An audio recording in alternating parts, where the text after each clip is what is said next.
Hello दोस्तों, आपका स्वागत है एक और नॉलेजेबल इंटरेस्टिंग वीडियो में। आज हम इस वीडियो में बात करने वाले हैं इनकम टैक्स के एक बहुत इंपॉर्टेंट सेक्शन के बारे में।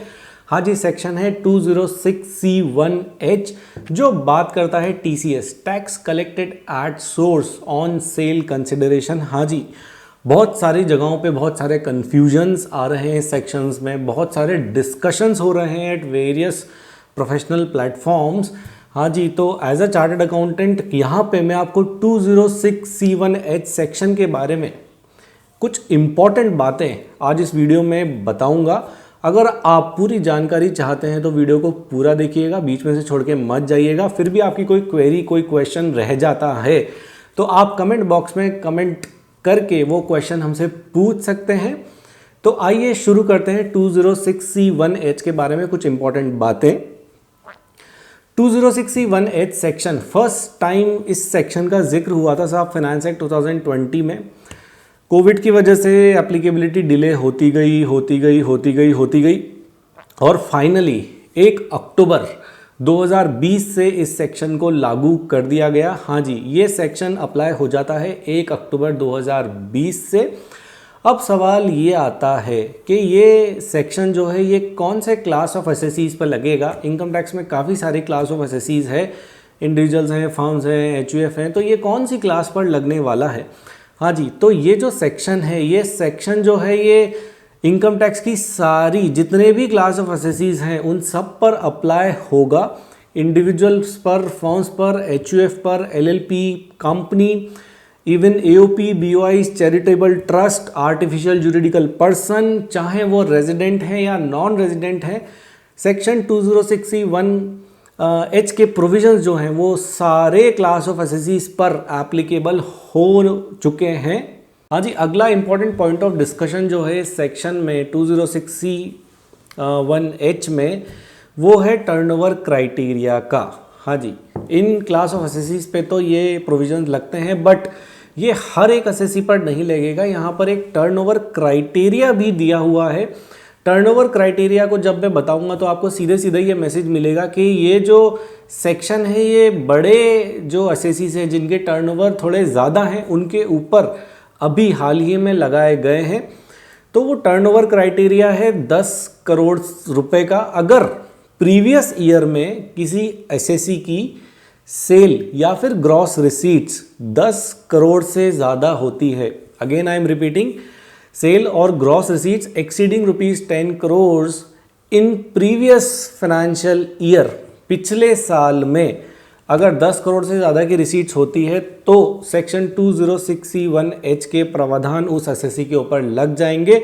करेंट ईयर मतलब फाइनेंशियल ईयर 2020-21 की रिसीट्स टर्नओवर क्या है ये इम्पॉर्टेंट नहीं है, बट आपको पिछले फाइनेंशियल ईयर की टर्नओवर या फिर ग्रॉस रिसीट्स चेक करनी पड़ेगी ये देखने के लिए कि आपके ऊपर 206C1H अप्लाई हो रहा है या नहीं हो रहा है।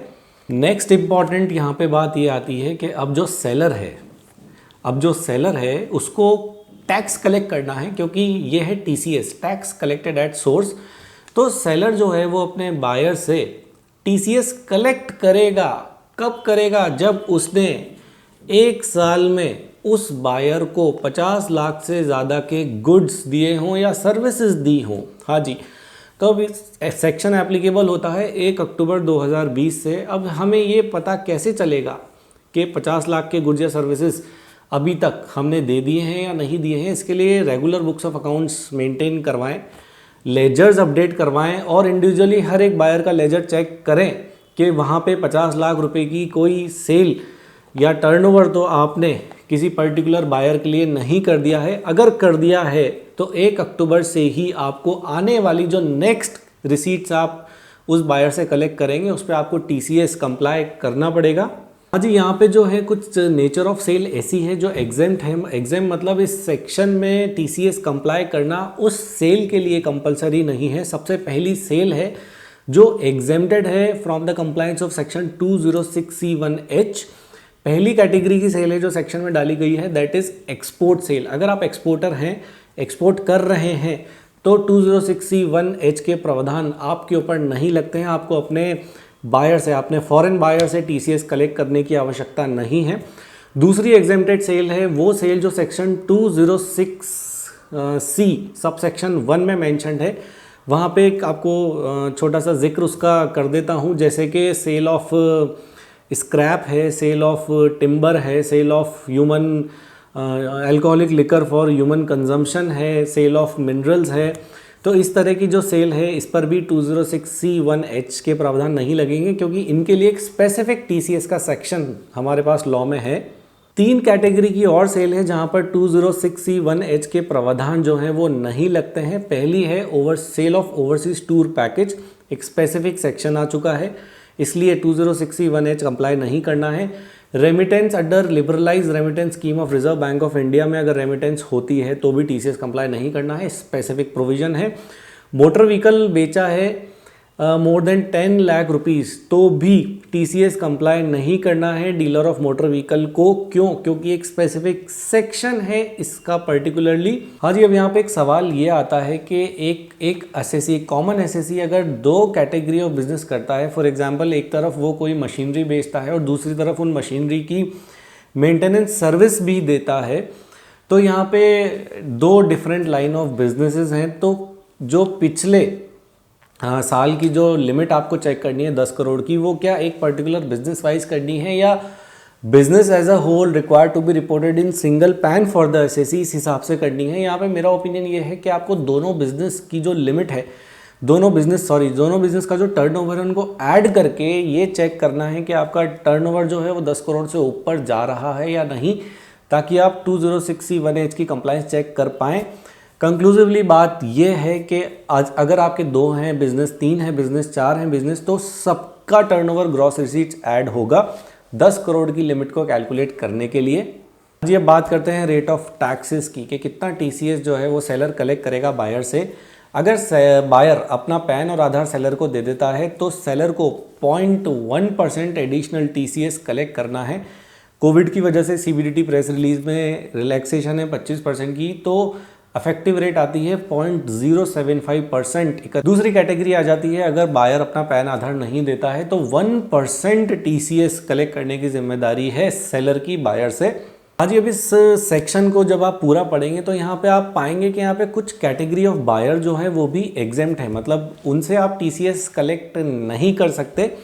सबसे पहली कैटेगरी, जैसा कि अभी मैंने आपको थोड़ी देर पहले बताया, कि वो बायर जिसको आपने 50 लाख से ज़्यादा के गुड्स या सर्विसेज ड्यूरिंग द ईयर नहीं दिए हैं, तो उसका भी आपको TCS कलेक्ट नहीं करना है। दूसरी कैटेगरी ऑफ बायर जो एग्जेम्प्ट है वो है central government, state government, local authorities, high commissions. इनके ऊपर भी आप TCS के प्रावधान लगा के TCS कलेक्ट नहीं कर सकते हैं। तीसरी कैटेगरी का बायर है अगर उस बायर को आपका TDS कंप्लाई करना है ड्यू करते वक्त या पेमेंट करते वक्त। फॉर एग्जांपल आपने कुछ सर्विसेज दी या फिर आपने कुछ सप्लाई किया और उसका TDS डिडक्ट होना है सेक्शन 194C में, बायर जो डिडक्ट करेगा अगर उस पर उसको TDS कंप्लायंस करनी है तो आपको उसको 206C1H की कंप्लायंस TCS में आप नहीं करेंगे, वो एग्जेम्प्ट है। अगर किसी और सेक्शन में TDS या TCS कंप्लायंस होनी है तो इम्पॉर्टेंटली 206C1H में उसकी कंप्लायंस करने की आवश्यकता नहीं है। अब यहाँ पे एक इम्पॉर्टेंट जो चीज़ है वो ये है कि जब भी आप TDS और TCS के प्रावधान पढ़ेंगे तो वहाँ पे हमें नॉर्मली ये देखने को मिलता है कि जो TDS या TCS की कंप्लायंस करनी है वो होती है accordingly which ever is earlier of payment और क्रेडिट ऑफ अकाउंट, राइट। तो इन दोनों में से जो भी इवेंट पहले हो जाए उसके अकॉर्डिंगली आपको TDS या TCS की कंप्लायंस करनी पड़ती है। बट यहाँ पे 206C1H कुछ अलग बात कहता है, ध्यान से सुनिएगा। एक बहुत इम्पॉर्टेंट बात है यहाँ पे कि यहाँ पे जो सेलर है वो बायर से TCS कब कलेक्ट करेगा? At the time of collection और realisation of sale receipt, sale proceeds. जब उसको सेल प्रोसीड्स रियलाइज होंगी तब उसको TCS कंप्लाई करना है। अकाउंट क्रेडिट ड्यू बेसिस पे यहाँ पे TCS कंप्लाई करने की ज़रूरत आपको नहीं है। एक बात का अवश्य ध्यान रखिएगा कि अगर आपको एडवांस रिसीव हो रहा है, if you are getting any advance towards any future order or towards any sale that you will going to execute in future for your buyer, तो एडवांस लेते वक्त भी TCS कंप्लाई आपको करना है। क्योंकि वो सेल प्रोसीड्स की ही रियलाइजेशन जो है वो आपको मिल रही है।